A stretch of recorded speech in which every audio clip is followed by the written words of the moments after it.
باللہ من الشیطان اللعین الرجیم بسم اللہ الرحمن الرحیم الحمد للہ رب العالمین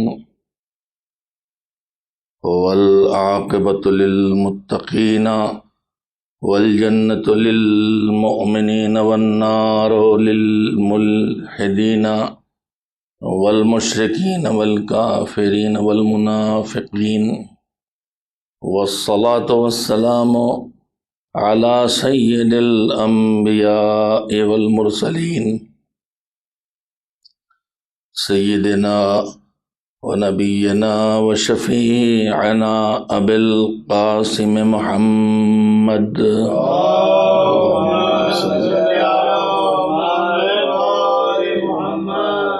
الامام الصادق علیہ السلام فی زیارت جدہ سید الشہداء المعروف بزیارت الوارث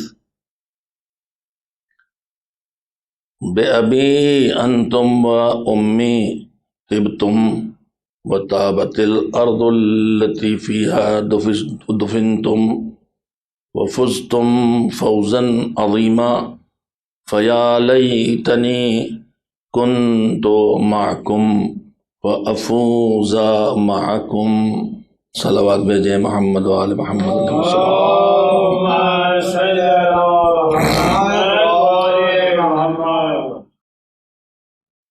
محرم کی چاند رات سے اس عشرے کا آغاز ہوا ہے۔ موضوع ہے لبیک یا حسین، یعنی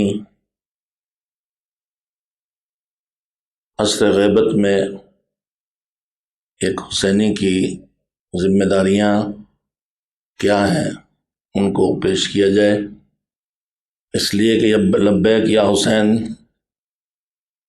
کہنے کا حقدار وہی ہے جو ان شرائط کو پورا کر سکے، یا کم از کم ان شرائط کو پورا کرنے کا ارادہ رکھتا ہو، جن شرائط کو پورا کرنے کے بعد ہزاروں میں سے صرف 72 بچے تھے کربلا میں، جنہوں نے عملی طور پر لبیک یا حسین کہہ کے دکھایا، چاہے زبان سے یہ نعرہ، یہ وعدہ نہ دیا ہو۔ میں روز تقریباً یہ بات عرض کرتا رہا ہوں کہ لبیک کہنے کا مطلب یہ ہے کہ ہم اپنے پورے وجود سے، جس سے بھی لبیک کہی جائے، جس کو بھی لبیک کہی جائے، ہم اپنے پورے وجود کے ساتھ اس کے سامنے حاضر ہیں، بلکہ ہمارا اپنا پورا وجود اس کے حوالے ہے۔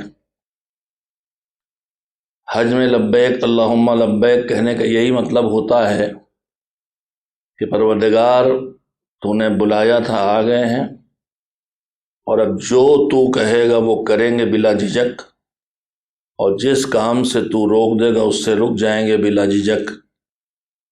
تیری امر کی اطاعت میں ہمیں ذرہ برابر بھی کوئی تردد نہ ہوگا، اور کوئی چیز تیری بات ماننے سے رکاوٹ نہ بن سکے گی۔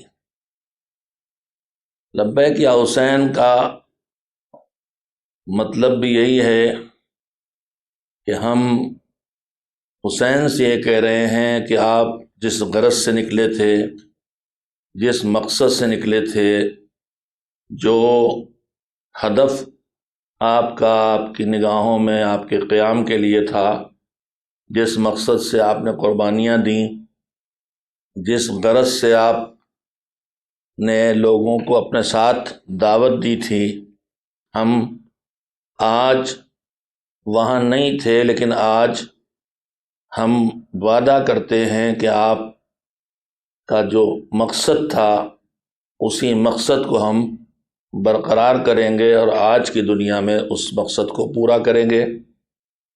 حسین خدا کی طرف بلا رہے تھے، دین کی طرف بلا رہے تھے، لہذا لبیک یا حسین کہنے کا مطلب ہی ہوتا ہے کہ لبیک اللہم لبیک، لبیک یا حسین کچھ لبیک اللہم لبیک سے الگ نہیں ہے۔ حسین وہیں بلا رہے تھے جہاں اللہ بلاتا ہے، حسین کا مقصد وہی تھا جو اللہ نے ان کے حوالے ذمہ داریاں کی تھیں، دین کو پھیلانا اور دین کو بچانا۔ ہم لبیک یا حسین کہیں تو ہمیں کم سے کم ان بنیادی شرطوں کو سمجھنا چاہیے اور ان کو اپنے اندر پیدا کرنا چاہیے جو بنیادی شرطیں ان انصار و اعوان نے پوری کی، کہ جن انصار و اعوان کو حسین سے سند ملی کہ ہمیں جیسے انصار ملے ایسے انصار ہمارے نانا کو بھی نہیں ملے، ہمارے بابا کو بھی نہیں ملے، ہمارے بھیا کو بھی نہیں ملے۔ اگر ہم آپ توجہ دیں تو سید الشہداء کی دعوت عام تھی مدینے سے کربلا تک، اور ہدف بھی دنیا جانتی تھی اور خود بتاتے بھی رہے مستقل اپنا ہدف۔ حسین کی آواز سن کے نواسہ رسول نکلا ہے، نواسہ رسول نے بیعت نہیں کی ہے، جس تک جیسے جیسے اطلاع پہنچی خود امام نے لوگوں کو بلایا، خطوط بھی لکھے، خود بھی گئے، سفیر بھی بھیجے۔ تو چند طرح کے لوگ ہیں اس زمانے میں، ایک قسم ہے ان کے مقابل آنے والی، اسے الگ کر دے۔ اس کے بعد ایک قسم وہ ہے کہ جو حسین کی آواز سننے کے باوجود نہیں آئی۔ انسانوں کی ایک قسم وہ ہے کہ جو امام کے ساتھ آئے لیکن جلد ہی چھوڑ کے چلے گئے۔ انہی میں وہ قسم بھی ہے کہ جو امام کے ساتھ آئے اور پھر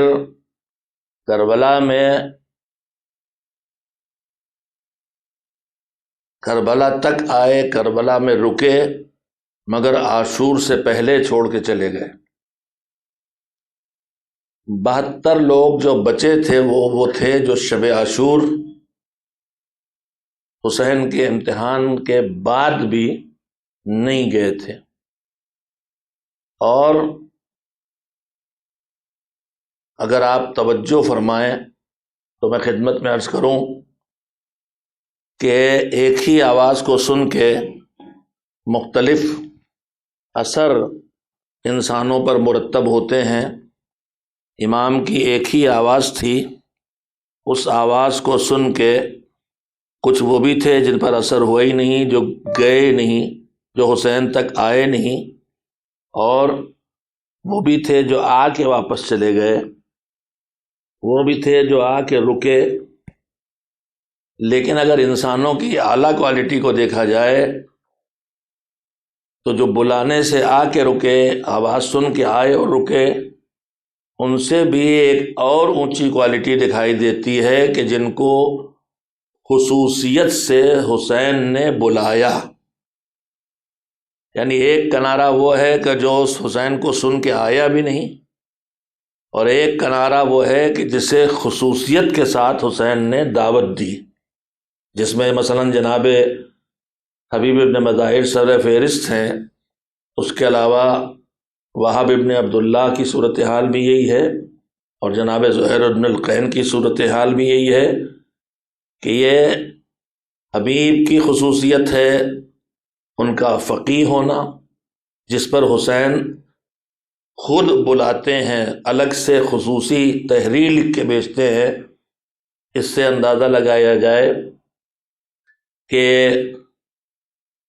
فقیہ کی، یعنی جو دین کا شعور اپنے اندر رکھتا ہے، اس کی حسین کی نگاہ میں کتنی اہمیت ہے۔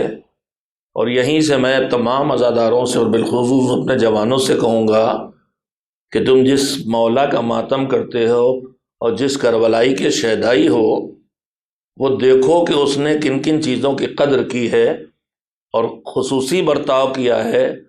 تو اگر دیکھو گے خصوصی برتاؤ کرنے والوں میں تو قدردانی کی ہے فقیہ ہونے کی، قدردانی کی ہے فقیہ ہونے کی، اور خصوصی سلوک کیا ہے جب آدمی احساس جرم پیدا کر کے پلٹ آئے اور توبہ کر لے۔ میں نے باتیں بلا وجہ نہیں کہی ہیں۔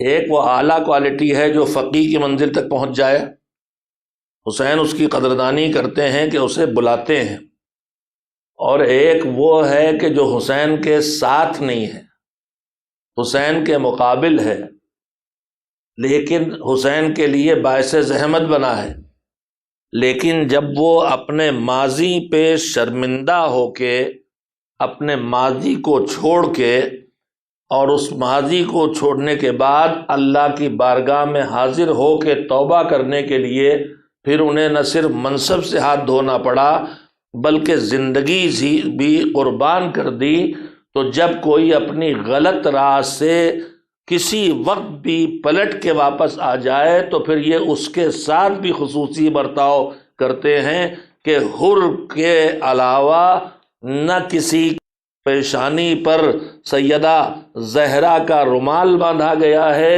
اور نہ حبیب ابن مظاہر اور حر ابن یزید ریاحی کے علاوہ کسی صحابی کا الگ سے روضہ بنا ہے۔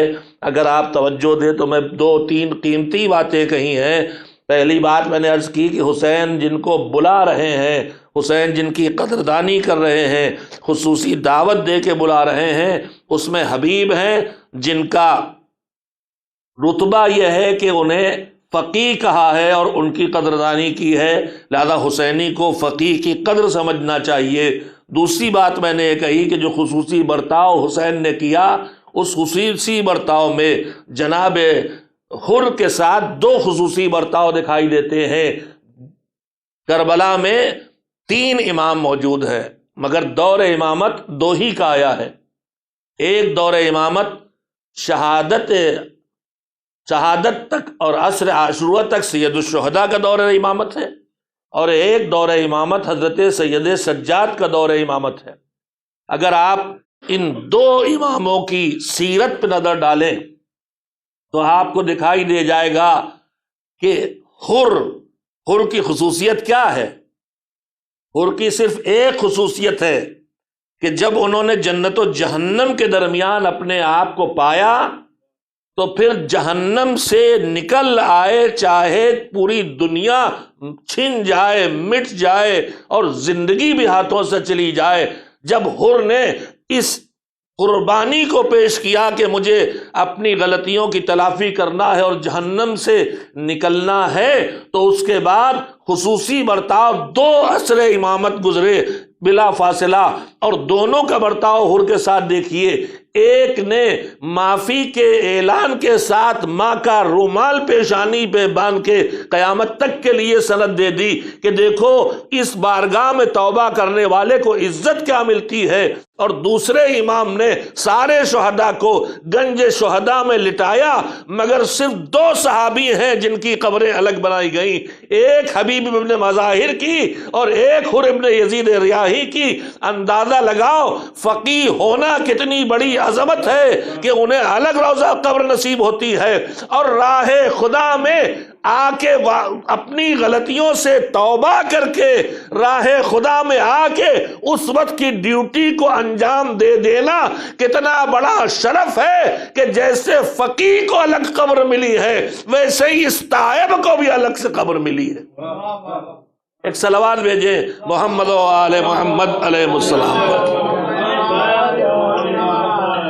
لبیک یا حسین کہنے کا مطلب یہ ہے کہ ہمارے اندر وہ صفتیں ہوں جو کربلا میں انصار حسین کے درمیان تھی، تب ہم لبیک یا حسین کہیں، یا ان صفتوں کو اپنے اندر پیدا کرنے کا عزم مصمم ہو، تب لبیک یا حسین کہیں، ورنہ یہ لبیک یا حسین کہنا صرف زبان سے کچھ لفظوں کا ادا کرنا رہ جائے گا۔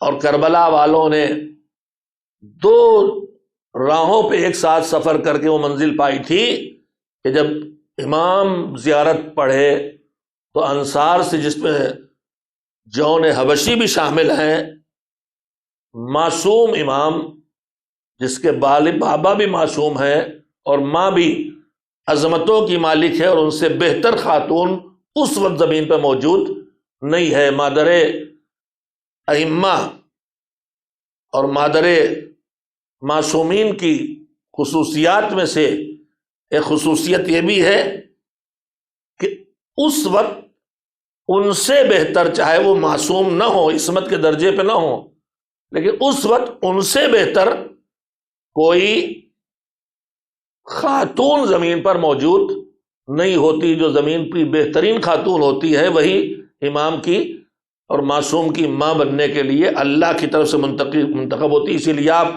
معصومین ائمہ طاہرین کی سیرت و زندگی میں دیکھیں گے کہ جن ازواج سے اگلا امام دنیا میں آیا ہے، ان ازواج تک پہنچنے کے لیے ائمہ طاہرین نے خصوصی طور پر کتنے اہتمام کیے ہیں۔ اور جو معیار انتخاب وہاں تھا، میں گفتگو میری ان لوگوں کی خدمت میں بھی ہے جو ہم اپنی زندگیوں میں زحمتیں پیدا کر رہے ہیں، اور اس میں ایک مسئلہ شادیوں کا بھی ہے۔ ہمارے گھروں میں شادیاں ٹلتی ہیں، اور ان ٹلنے کے اسباب میں ایک بڑا سبب ہوتا ہے کہ ہم ڈھونڈتے رہ جاتے ہیں اپنے خیال میں اپنے برابر والے کو، اور اس کے بعد اس میں ہمارے یہاں معیار ہوتا ہے سب سے پہلے خاندان کے بعد شکل و صورت سے شروع ہوتی ہے گاڑی۔ سب سے پہلے شکل و صورت دیکھی جاتی ہے، پھر اس کے بعد دیکھا جاتا ہے تعلیم کتنی ہے اور کیا ہے، پھر دیکھا جاتا ہے خاندان کیسا ہے۔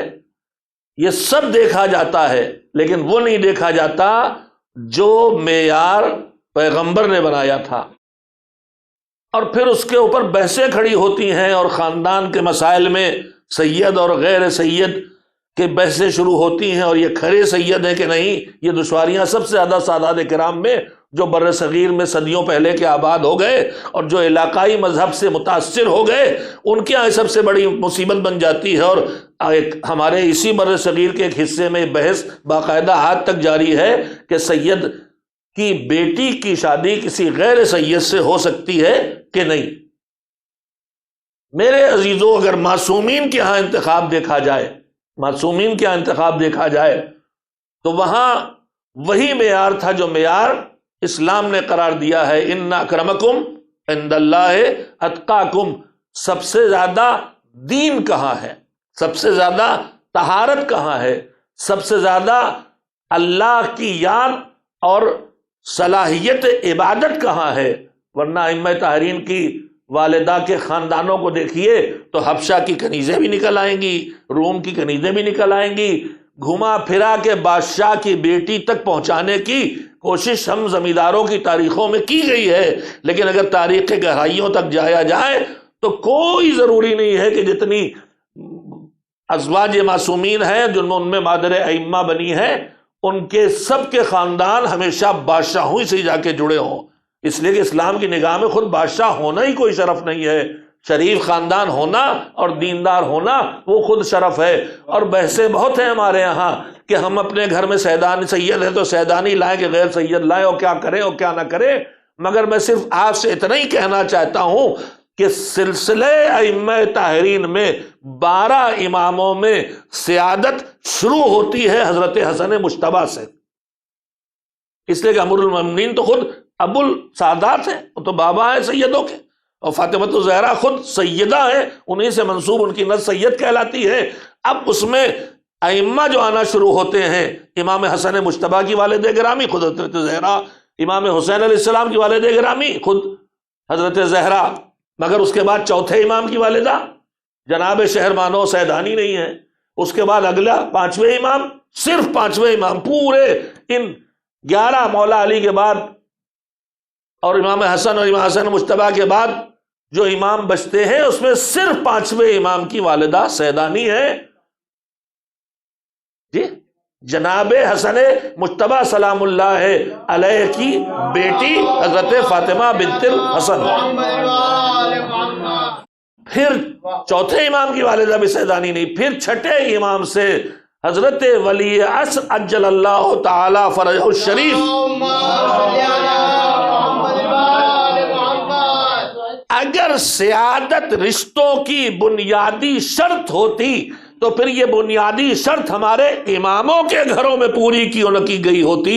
لہذا ہمیں یہ سمجھ لینا چاہیے کہ اسلام کا بنایا ہوا معیار خاندان یا رنگ یا نسل یا خون نہیں ہے، اسلام کا بنایا ہوا معیار دین ہے، ایمان ہے، تقوی ہے، شرافت ہے، خوف خدا ہے۔ اور اسی لیے حسن مجتبی علیہ السلام نے فرمایا کہ دیکھو شادی کرنے چلنا تو کوشش یہ ہو تمہاری کہ تمہاری گھر بیٹی جس گھر میں پہنچاؤ اس گھر میں تقوی ہو۔ بیٹی کی بات اب کر رہے ہیں حسن مجتبی، اگر بیٹی سیدانی ہے تو سید ہونا شرط بتانا چاہیے حسن مجتبی کو، مگر کہہ رہے ہیں بیٹی جس گھر میں پہنچاؤ دیکھو اس گھر میں تقوی ہونا چاہیے۔ کیوں؟ خوف خدا ہونا چاہیے۔ کیوں؟ کہا اس لیے کہ اگر تقوی ہے تو دو ہی صورتیں ہیں، ایک صورت یہ ہے کہ تمہاری بیٹی تمہارے داماد کو اچھی لگتی پسند آتی ہے تو ان کی زندگی پرسکون گزرے گی، اور ایک صورت یہ ہے کہ خدا نہ کرے تمہاری بیٹی اچھی نہیں لگتی تب بھی تقوی اور خوف خدا تمہارے داماد کو تمہاری بیٹی پر ظلم کرنے سے روکے گا۔ آج ہم نے اس معیار کو بھلا دیا ہے، بس آنکھیں بند کر کے سید ہیں تو سید کے ہاں جائیں گے، اور خواجہ ہیں تو خواجہ کے ہاں جائیں گے، اور شیخ ہیں تو شیخ کے ہاں جائیں گے۔ اس کا نتیجہ یہ ہو رہا ہے کہ جو معیار اصلی دین اور تقوی نہیں تھا وہ چھوڑ دیا گیا، تو شادیوں کے بعد بیٹیاں گھروں میں ستائی جا رہی ہیں، اور اب انتقامی کارروائی کے بطور منزل یہاں تک آ گئی ہے کہ کہیں بیٹیاں ستائی جا رہی ہیں اور کہیں بیٹے ستائے جا رہے ہیں، دونوں جگہ معاملہ وہی۔ اس بیٹی میں تقوی ہوتا تو یہ اپنے شوہر کو نہ ستاتی، اور اس بیٹے میں تقوی ہوتا تو یہ اپنی زوجہ کو نہ ستاتے، اس لیے کہ خدا ہے اور دیکھ رہا ہے۔ ایک صلوات بھیجے محمد و آل محمد علیہ السلام۔ میں نے سلسلہ گفتگو جہاں سے شروع کیا تھا پھر میں واپس لے آؤں کہ لبیک یا حسین کہنے کا مطلب یہ ہے کہ ہم اپنے اندر وہ صفات پیدا کریں جن صفات نے حسین کے پاس رک جانے دیا، وہ خوبیاں جو حسین تک لے کے آئیں، اور وہ خوبیاں جنہوں نے حسین کے پاس روکا، اور ان گناہوں اور خرابیوں سے اپنے کو بچائیں کہ جو گناہ حسین تک آنے نہیں دیتے یا جو حسین کے پاس رکنے نہیں دیتے، اور وہ کمال کہ جس کمال پر حسین خصوصیت سے بلا کے لے کے آتے ہیں، اور وہ کمالات ان کو کیا شرف دلاتے ہیں۔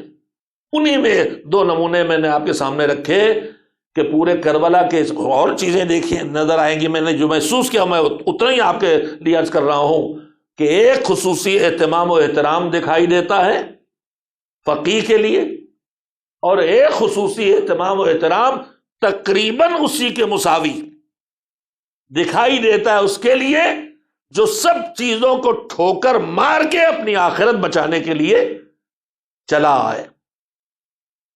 اگر توجہ فرمائیں تو اور جن خصوصی چیزوں کا کربلا پہ غور کریں، جن خصوصی چیزوں کی خصوصی قدر، جن خوبیوں کی خصوصی قدردانی امام نے کی ہے، صبح سے شام تک امام نے جو گفتگو کی ہے اور جو باتیں آپ کی زبان مبارک پہ آئی ہیں ان میں آپ کی دعائیں بھی شامل ہیں جو پروردگار سے کرتے رہیں، آپ کے وہ خطبے شامل ہیں جو لشکر کے سامنے دیے ہیں، اور وہ گفتگو بھی شامل ہے جو اپنے اصحاب کو دی ہے۔ اصحاب کو جو عمومی سند اور عمومی تعریف شب عاشور ملی ہے وہ تو سارے اصحاب کے لیے ہے، لیکن اس کے بعد نگاہ ڈالنے پر میں بہت عمیق مطالعہ اور بہت عمیق فکر کا انسان نہیں ہوں میں، لیکن میں جب صبح سے شام تک کے اصحاب کے ساتھ حسین کے برتاؤ کو دیکھتا ہوں تو اس میں پھر مجھے جیسے ایک دعوت نامہ بھیج کے بلانا ایک خصوصی شرف، ایک خصوصی شرف اپنی ماں کا رومال باندھنا، اسی طرح سے مجھے ایک شرف اور دکھائی دیتا ہے کہ حسین دعا دیں، حسین دعا دیں۔ کون سی جگہ ہے؟ کربلا دن رات ہم آپ سنتے ہیں، کربلا ہماری زندگی سنوارنے کا مدرسہ ہے، کربلا سبق سیکھنے کی جگہ ہے۔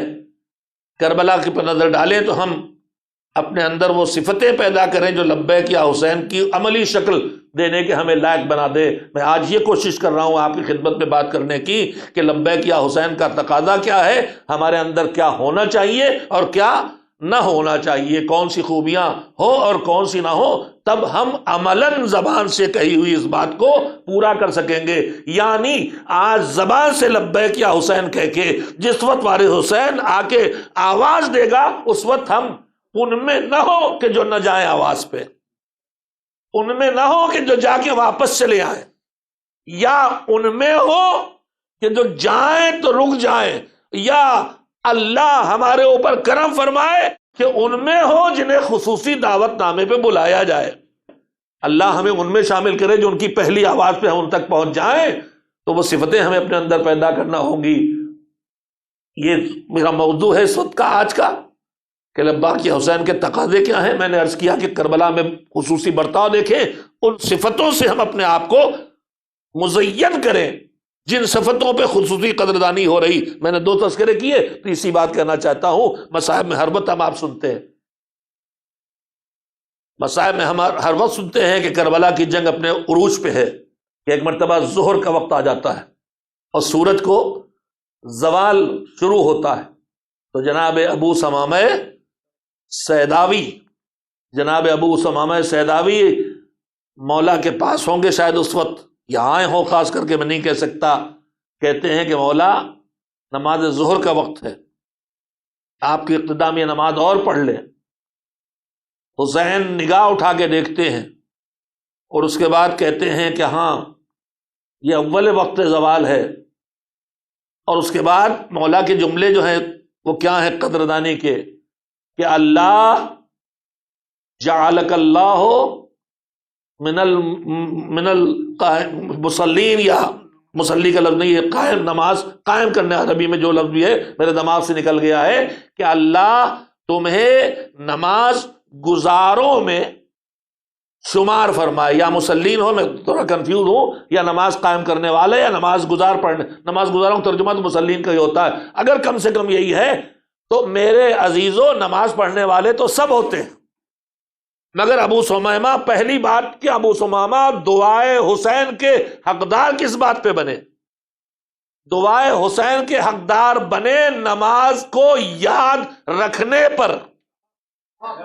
ہم تھوڑا سے بزی ہوتے ہیں، تھوڑا سے مشغول ہوتے ہیں تو ہمارے دماغوں سے نکل جاتا، ارے زوال کا وقت اتنا دیر ہو گیا، ہمیں پتہ ہی نہیں چلا۔ میدان جنگ کی مشغولیت، جہاں دشمن کا مقابلہ بھی ہے، جہاں اصحاب کی ذمہ داری ہے اور انہوں نے طے کر لیا ہے کہ ہمارے ہوتے اہل حرم تک کوئی ایک تیر بھی نہ پہنچنے پائے، جہاں چھوٹی سی تعداد اتنے بڑے لشکر سے لڑ رہی ہے، جہاں ایک ایک فرد کے ذمے سینکڑوں اور ہزاروں سپاہیوں کا مقابلہ رکھا ہوا ہے، وہاں ابو ثمامہ جو اتنا مصروف ہے جنگ میں، ذمہ داریوں میں ہے، اس کے بعد بھی ان ذمہ داریوں کے ہوتے ہوئے انہوں نے نماز کو یاد رکھا۔ تو مشغولیتوں میں نماز کو یاد رکھ لینا حسین کی دعا تک پہنچاتا ہے، اور صرف نماز کو یاد ہی نہیں رکھا بلکہ اول وقت نماز کی طرف متوجہ ہو گئے۔ تو نماز کی طرف اول وقت متوجہ ہو جانا حسین کی دعائیں پانے کا ذریعہ بنتا ہے۔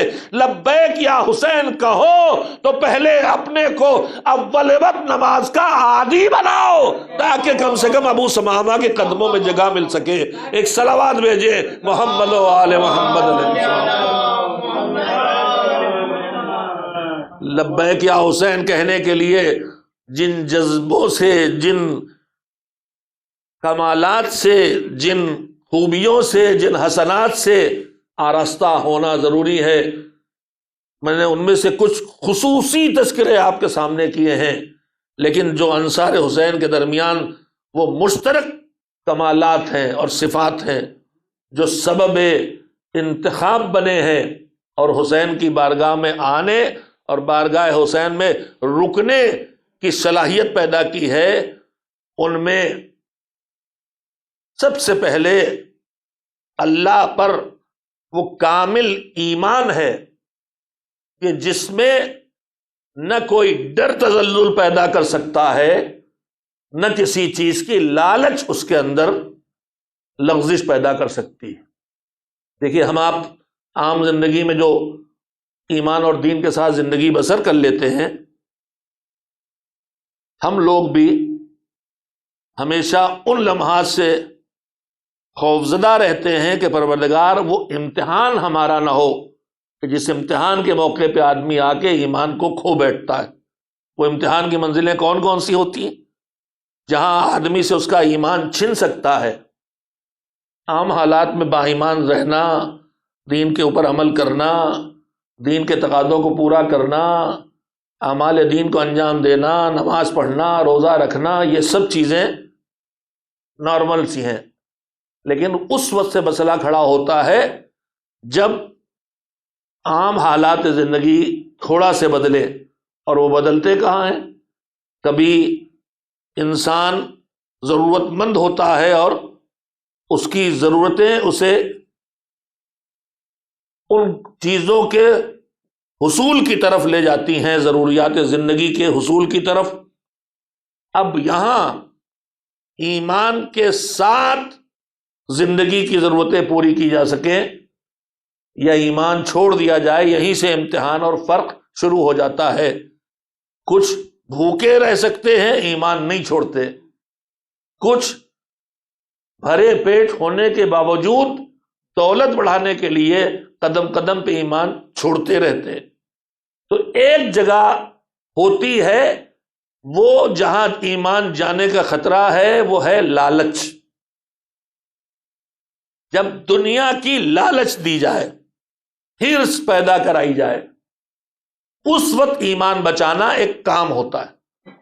دوسری جگہ جہاں دین کو بچانا اور دین پہ باقی رہنا اور دین پر پائیداری اور ثابت قدمی کے ساتھ جمے رہنا مشکل مسئلہ ہوتا ہے، وہ جگہ ہوتی ہے خوف کی جگہ۔ تیسری جگہ جو انسان کو دین سے دین چھین لیتی ہے، ایمان کو چھین لیتی ہے، وہ جگہ ہوتی ہے خواہشات نفسانی کی پورا کرنے کی جگہ۔ آدمی کا دین، تقوی، خوف آخرت، خوف خدا، واجبات چھوٹنا، حرام کی راہ پہ آ جانا، یہ چیزیں کب آنا شروع ہوتی ہیں؟ کبھی لالچ کی وجہ سے، کبھی ڈر کی وجہ سے، کبھی نفسانی خواہشات کی وجہ سے۔ کم سے کم یہ تین بڑے سبب ہوتے ہیں جو انسان کے پائے ثبات میں لغزش لاتے ہیں، اور جو ان مرحلوں میں بھی اپنے ایمان کو بچا لے جائے، اس کی قدردانی اس دنیا میں بھی ہوتی ہے اور آخرت میں بھی ہوتی ہے۔ مجالس آپ سنتے آئے ہیں، واقعات آپ سنتے آئے ہیں کہ عام حالات میں ایمان پہ رہنا اس کی جو بھی قدر ہو، مگر عام حالات سے ہٹ کے اپنے ایمان کو بچانا، جب نفس غالب ہو، جب خوف طاری ہو، جب لالچ چھائی ہوئی ہو، اس وقت اپنے ایمان کو بچانا کتنا قیمتی ہے۔ وقت اب کم ہے، تفصیل میں جانے کی گنجائش نہیں، لیکن بات پھر پہنچ نہ سکے کہ میں جلدی سے واقعہ سنا دوں، اور آپ کا سنا ہوا واقعہ ہے۔ اور زمانہ پہلے مولانا غلام عسکری اللہ مقامہ کی زبان سے میں نے واقعہ سنا تھا پہلے، پھر کتاب میں پڑھا بھی کہ اصحاب کہف یا کچھ اور اصحاب صاحبان ایمان، بظاہر اصحاب کہف کا ہی واقعہ ہے، یا کچھ اور مومنین جو کسی ظالم بادشاہ کے خوف سے پہاڑوں میں جا کے انہوں نے پناہ لی تھی، اور وہ پہاڑوں میں ایک غار میں جا کے چھپ گئے، بیٹھ گئے۔ اس کے بعد اس غار کے دہانے کے اوپر ایک پتھر تھا، وہ پتھر گرا اور وہ غار کا دہانا اس پتھر سے بند ہو گیا۔ بظاہر یہ تین لوگ تھے، بظاہر یہ اصحاب کہفی کا قصہ ہے، تین لوگ تھے، دہانا بند ہو گیا۔ اب اس سے نکلے تو کیسے نکلے، کیا کیا جائے؟ تو ہوا کہ اب ہمارے انسانی بس سے باہر کام ہے، لہذا اب اللہ کی مدد کے بغیر ممکن نہیں ہے۔ اگر اس کا خصوصی فضل و کرم نہ ہو تو اسی غار میں، اسی گپھا میں ہم مر جائیں گے۔ تو کیسے دعا کی جائے؟ تو دعا کے لیے پروردگار عالم نے بھی سلیقہ بتایا کہ وابتغوا الیہ الوسیلہ، وسیلہ تلاش کرو، اور وسیلے میں بھی مقدس افراد، اولیاء خدا، صالحین، انبیاء، مرسلین، ائمہ طاہرین، ان کو وسیلہ بنانا ایک روش ہے۔ اپنے اعمال خیر کو، نماز کو، روزے کو وسیلہ بنانا، یہ بھی قرآن مجید کا سکھایا ہوا راستہ ہے۔ تو ان میں سے ایک شخص کھڑا ہوا اور سلیقہ تھا اس کے پاس، اس نے پہلے دعا شروع کی کہ اب یہ نبی سے جڑے ہوئے لوگ تھے تو ان کی دعا کے فقرے اس طرح سے آئے ہیں کہ پروردگار محمد و آل محمد علیہ السلام پر رحمت نازل فرما۔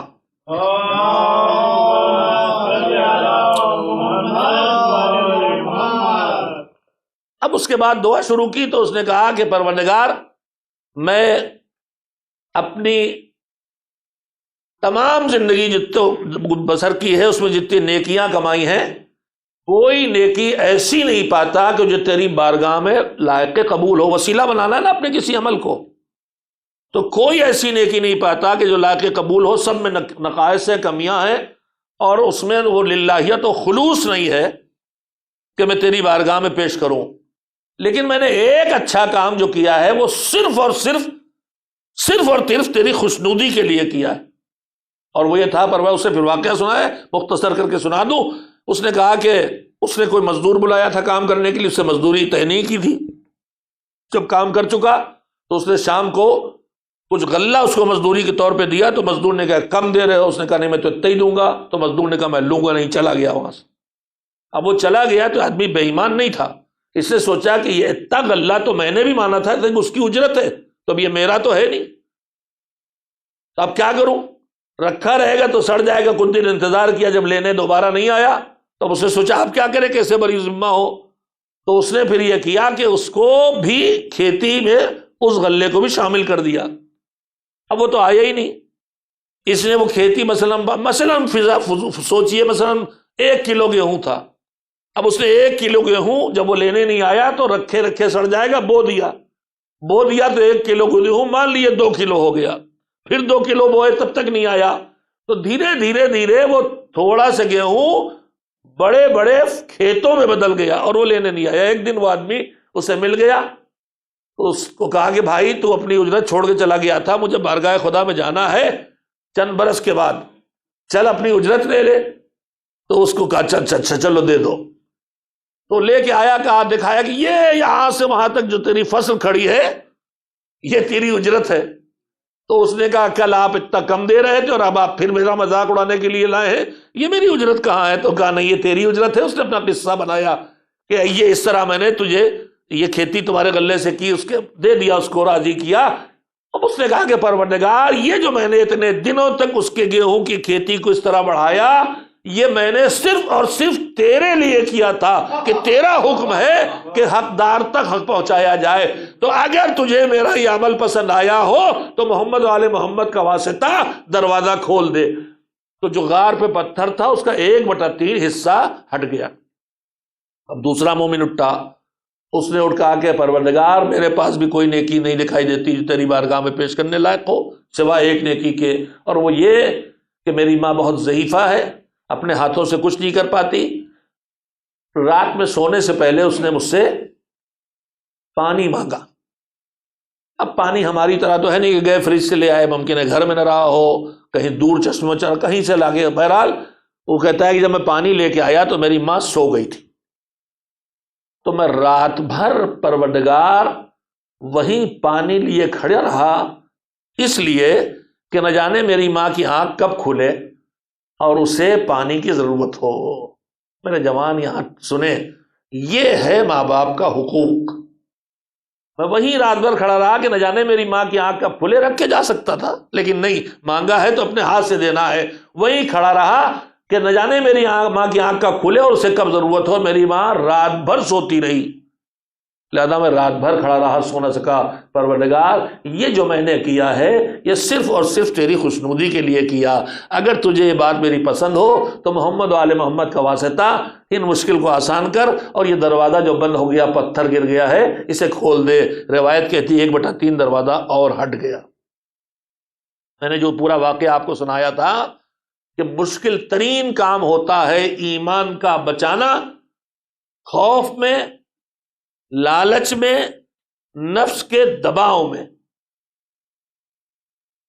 ہم کو یہ صفتیں اپنے اندر پیدا کرنا ہوں گی، تب ہم کربلا والے بن سکیں گے۔ کربلا والوں نے اس کا مظاہرہ کیا ہے کہ ان کا ایمان خریدا نہیں جا سکا، نہ ڈرا کے خریدا جا سکا، نہ لالچ دے کے خریدا جا سکا، نہ رنگینی دنیا کا رخ دکھا کے خریدا جا سکا۔ اس کے لیے میں نے واقعہ یاد آ گیا، سر ممبر تو سنا دیا کہ بچوں کو یاد رہ جائے گا۔ تو اب اس کے بعد دو جو اٹھ چکے، تیسرا اٹھا، اس نے کہا پروردگار مجھے تو اپنے اچھے کاموں میں کوئی کام ایسا دکھائی ہی نہیں دیتا جو تیری بارگاہ میں پیش کرنے کے لائق ہو۔ پوری زندگی جو کچھ کیا ہے، مگر میرے مالک اچھا کام تو میں نے کوئی نہیں کیا ایسا جو تیری بارگاہ میں پیش کرنے لائق ہو، مگر تو نے جن کاموں سے مجھے منع کیا، روکا ہے، گناہوں سے، حرام کاموں سے، ایک جگہ مجھے ایسی ملی ہے جہاں میں نے گناہ سارے حالات میسر ہو جانے کے باوجود صرف اس لیے نہیں کیا کہ تو اس سے ناراض ہوگا۔ کہا وہ کون سی جگہ تھی؟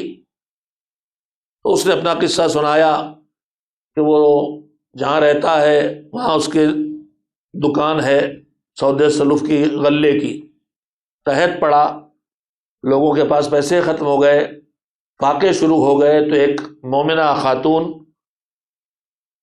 وہ آئی اس سے کہ ہمارے گھر میں فاقہ ہے، تھوڑا سے ہمیں غلہ دے دو، ہم اپنی بھوک مٹا لیں۔ اس پر شیطان طاری ہوا اور اس نے کہا کہ ہم غلہ تو دیں گے، لیکن اپنی ناجائز خواہش پوری پیش کی۔ مومنہ نے کہا نہیں، میں اس گناہ میں نہیں آؤں گی، چاہے بھوکھی رہوں، واپس چلی گئی۔ پھر تھوڑے دنوں بعد آئی، پھر مانگا، بھوک اور بڑھ گئی، پھر اس نے وہی مطالبہ رکھا۔ جب تیسری بار مومنہ آئی تو اب اس کے بدن میں طاقت ختم ہو چکی تھی۔ اب جو اس نے مطالبہ رکھا تو اس نے کہا ٹھیک ہے، میں راضی ہوں، اس لیے کہ بھوک برداشت نہیں ہے۔ روایت کے فقرے یہاں تک ہیں کہ وہ شیطان اس پہ اس وقت تک مسلط ہے، خلوت میں لے کے گیا اور اس طرح سے بیٹھے جیسے میاں بیوی ہوتے ہیں، کہ اس نے ایک مرتبہ دیکھا کہ اس مومنہ کا بدن لرز رہا ہے۔ تو اس نے کہا یہ تم کیوں کانپ رہی ہو؟ کوئی دیکھ تو نہیں رہا ہے؟ ہم تو خلوت میں تنہائی میں آ گئے ہیں۔ تو اس نے کہا کوئی نہیں دیکھ رہا ہے، مگر میرا خدا مجھے دیکھ رہا ہے، میرا خدا مجھے دیکھ رہا ہے۔ تو اس کو بس وہی لمحہ تھا اس کی تبدیلی کا۔ اس نے کہا کہ ڈرنا تم کو نہیں چاہیے، لرزنا تمہیں نہیں چاہیے، تم تو مجبور ہو کے اس عمل پہ راضی ہو، لرزنا مجھے چاہیے کہ میں زبردستی کر رہا ہوں۔ اس نے کہا پروردگار بس اس وقت تیری یاد آئی اور تیرے عذاب کے ڈر کی وجہ سے میں نے اپنے نفسانی خواہش پہ قابو کیا اور اس گناہ سے اپنے آپ کو بچا لیا۔ اگر میرے پروردگار تجھے میرا یہ عمل پسند آیا ہے تو تجھے محمد و آل محمد کا واسطہ ہمارے بند دروازے کو کھول دے۔ روایت کہتی ہے جیسے ان نیک کام کرنے والوں کے عمل کو اللہ نے قبول کر کے مشکل آسان کی تھی، ویسے ہی اس گناہ کے دروازے پہ کھڑے ہو کے نفس کے خواہشات کو کچل کے پروردگار کے غضب سے بچنے کے لیے، رضا پروردگار تک پہنچنے کے لیے اپنے نفس اور شہوت کو کچل دینے والے مجاہد کی بھی ویسے ہی قدردانی کی جیسے ان عبادت گزاروں کی قدردانی کی تھی۔ بس میرے عزیزو، کربلا عبادت گزاروں کا ٹھکانہ ہے، کربلا اللہ کی اطاعت کرنے والوں کا ٹھکانہ ہے، کربلا اللہ کی نافرمانی سے دور رہنے والوں کا ٹھکانہ ہے۔ لہذا لبیک یا حسین کہہ کے ناصران حسینی میں، ناصران مہدی میں شامل ہونا ہے تو دو جذبے مضبوط کرنا ہوں گے۔ ایک، کوئی بھی حالت آ جائے اطاعت پروردگار سے باہر نہیں جائیں گے، اور کوئی بھی صورت پیدا ہو جائے اللہ کی نافرمانی کی طرف ہمارا قدم نہ جائے گا۔ بس جیسے ہی اپنے تقوی کو اس منزل پہ لا سکے کہ تقوی اتنا آ جائے کہ واجبات چھوٹنے نہ پائے اور حرام چاہے نفس دبائے، چاہے لالچ آئے، چاہے ڈر آئے، مگر کوئی طاعت چھوٹے نہ اور کوئی معصیت نہ ہو۔ یہیں سے نصرت حسینی کی طرف پہلا قدم پڑ جاتا ہے۔ جو قدم آگے بڑھے گا واجبات سے مستحبات کی طرف جائے گا، حرام سے بچنے کے ساتھ ساتھ مکروہات اور شبہوں سے بچانا شروع کر دے گا، تو پھر یہ وہ مجاہد تیار ہو جائے گا جو صرف زبان سے لبیک یا حسین نہیں کہہ رہا، بلکہ اس کا عمل بھی لبیک یا حسین کہہ رہا ہے۔ آئیے دیکھیے کربلا میں کون کون ہیں، کیسے مجاہد ہیں۔ ہم چھوٹے چھوٹے سے نقصانات سے بچنے کے لیے اپنے دین کو پیچھے کر دیتے ہیں، دنیا کو آگے کر دیتے ہیں، مگر کربلا دیکھیے کس جگہ کا نام ہے۔ حسین طے ہو چکا ہے کہ کل جنگ ہوگی۔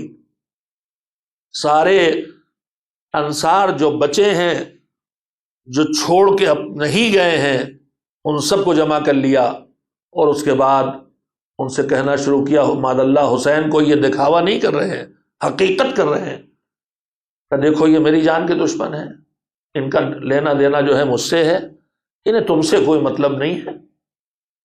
انصار بھی اور خاندان والے بھی کہ ان کو تم سے کوئی مطلب نہیں ہے، لہذا تمہارے سروں سے میں اپنی بیعت ہٹاتا ہوں۔ تم نے وعدہ کیا تھا کہ ہمارا ساتھ دو گے، بیعت کی تھی ہماری، لیکن وہ بیعت میں ہٹا لیتا ہوں۔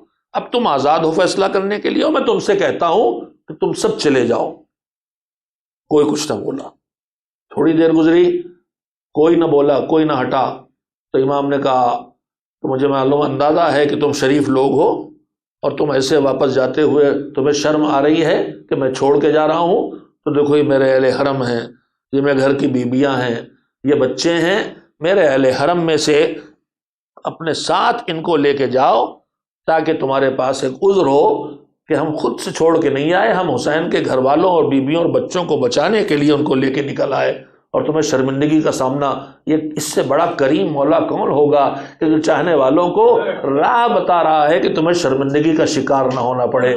پھر بھی کوئی نہ بولا، چپ، سناٹا، کہ میں محسوس کر رہا ہوں تمہاری شرافت، تمہاری مجھ سے محبت، تمہاری حیا تمہیں روکے ہے کہ تم اٹھ کے جاتے ہوئے شرما رہے ہو۔ لو میں یہ بھی رکاوٹ ختم، کتنا بڑا دل ہے میرے مولا کا، اکیلے رہ جانے پہ تیار ہیں، کوئی اور جان نہ دے، لو میں روشنی بجھائے دیتا ہوں، چراغ گل کیے دیتا ہوں، اندھیرا کیے دیتا ہوں، اٹھ کے چلے جاؤ۔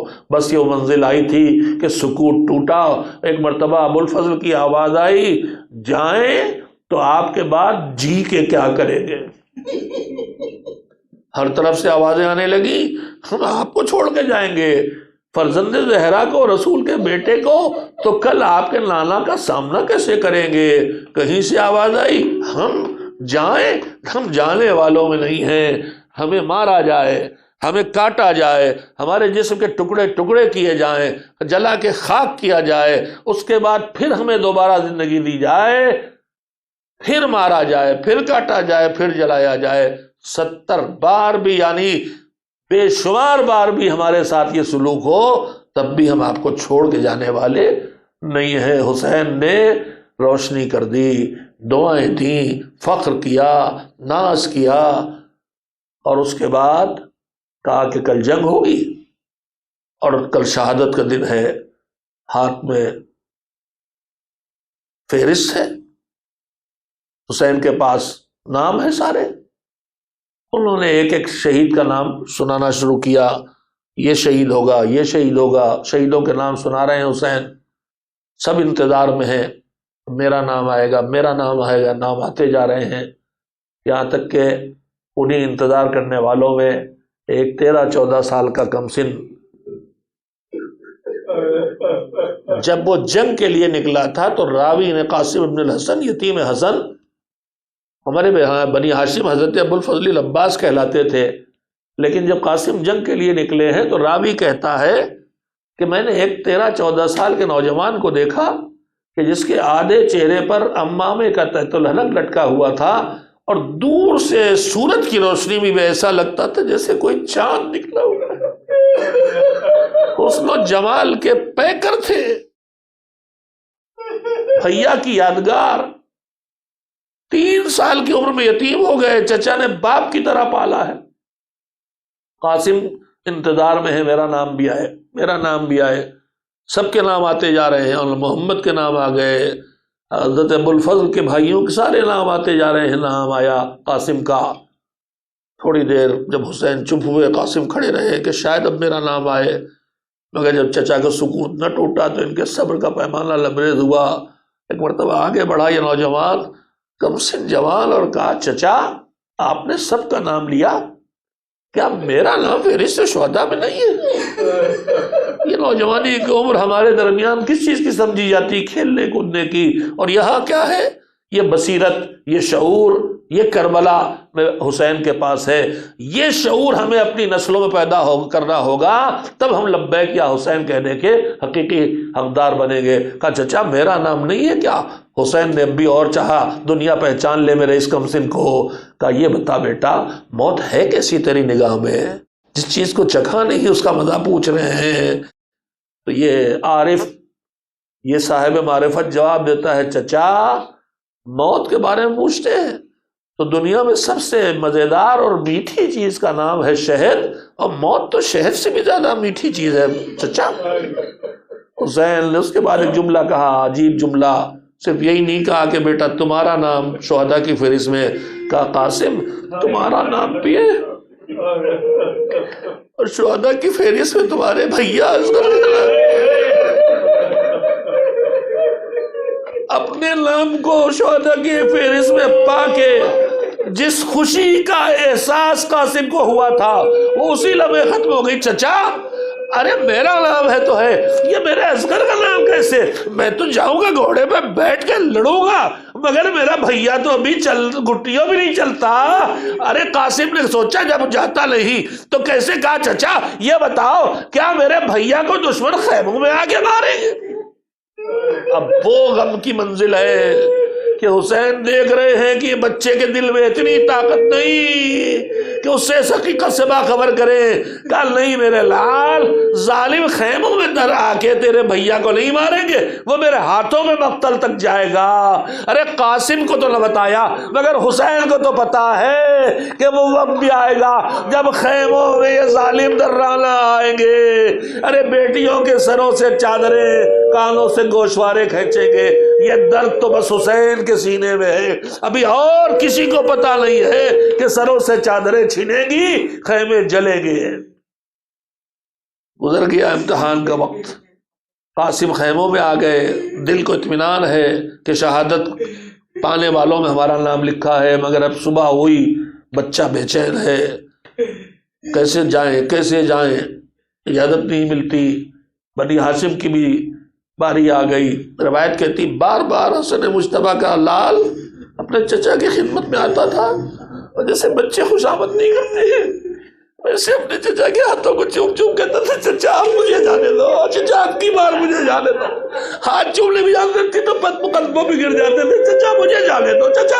ارے دیکھو اور چلے گئے، میں نہیں گیا، یہ دیکھو محمد چلے گئے، پیر چوم رہے، ہاتھ چوم رہے، مگر حسین روکے ہوئے ہیں، اس لیے کہ جو حسین کا جتنا سگا ہے اتنی دیر تک زندہ رہے گا، تاکہ جو مصیبتیں پڑے تو ان پہ پڑے۔ مایوس ہو کے خیمے میں بیٹھ گئے۔ ماں آئی، بیٹا بات کیا ہے؟ کہ بڑی مشکل ہے، کیسے حل ہو؟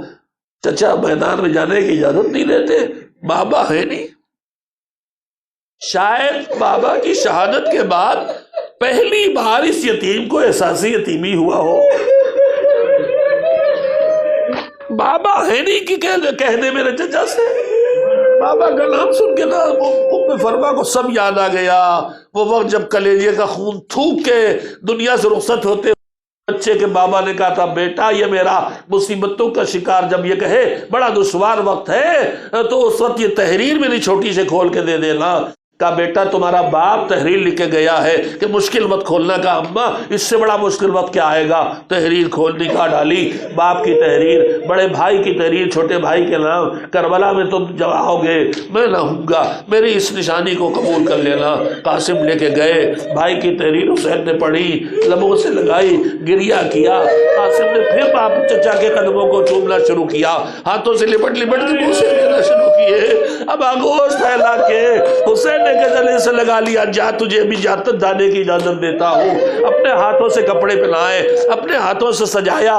روایت کہتی ہے کہ تحت الحلق امامے کا 2 سرے ہوتے ہیں، ایک سینے پہ ڈال دیا، ایک گلے میں لپیٹ دیا۔ شاید وجہ تھی کہ امامہ بڑوں کے سر کی چیز ہے۔